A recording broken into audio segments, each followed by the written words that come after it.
What's up, guys? I hope you're well. Today we're checking out the rules of Gaelic football explained. Now, I don't know a whole lot about this sport, but I heard it's really, really cool. So let's check it out, shall we? Nin explains the rules of Gaelic football.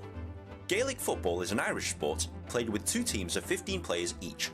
The game is played on a field that's generally a maximum of 145 metres by 85 metres.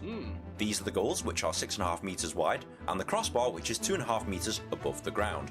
Unlike in soccer, the posts extend above the crossbar, just like in rugby. The exact same goals and field dimensions are used in hurling. The object of the game is for your team to score more overall points than the opposing team. To score, a player must kick the ball into the goal or over the crossbar.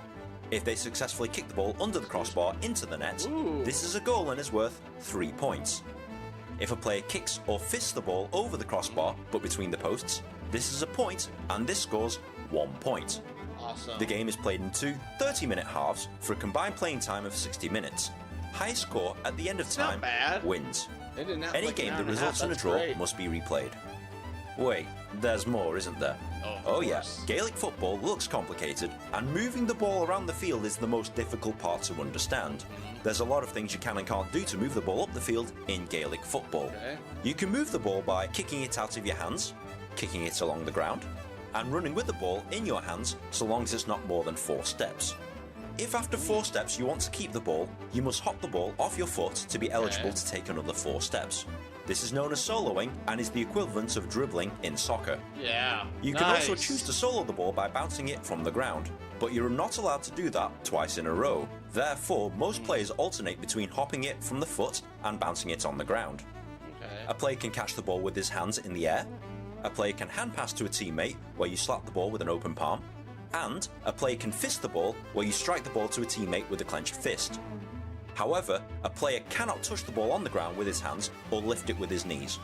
And a player cannot throw the ball. There are 15 members of the opposing team who are trying to take the ball away from you so that they can score themselves. They are allowed to make shoulder-to-shoulder contact so long as the opponent has possession of the ball. Or if no one has the ball, be shoulder-to-shoulder to the opponent nearest the ball.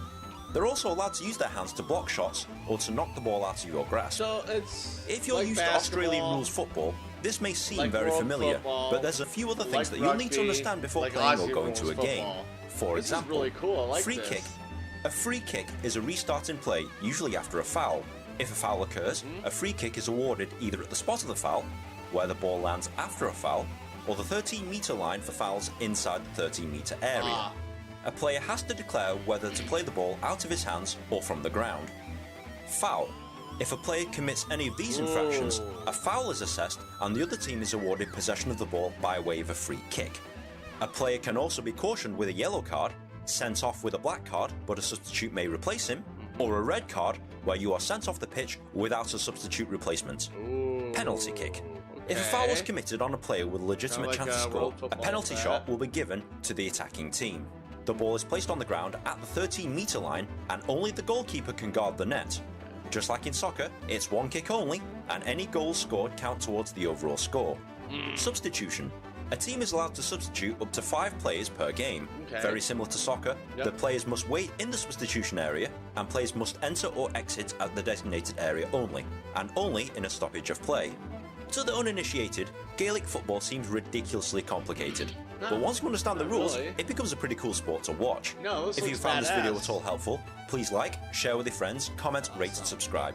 It takes me ages to make one of these things, and good karma is very much appreciated. If you're also on Reddit, you can post this video and discuss it there. But in the meantime, enjoy Gaelic football. Oh, that's awesome. I like that. I'm going to have to look more into it, but I think next week we're going to look into hurling. I know a friend of mine has some friends who play it, and he's been bugging me for a while. Like, you should look into it. You should look into it. You should look into it. And hell, there's other sports right there. Chadeo and Turkish oil wrestling. Come on, we got a lot of sports we need to look at coming up. This is awesome. I enjoyed this a lot. Great to get to know new sports to me, and I hope you enjoyed it as well. With that being said, I want to thank you all for watching. Stay safe, and don't forget to wash your hands. Bye.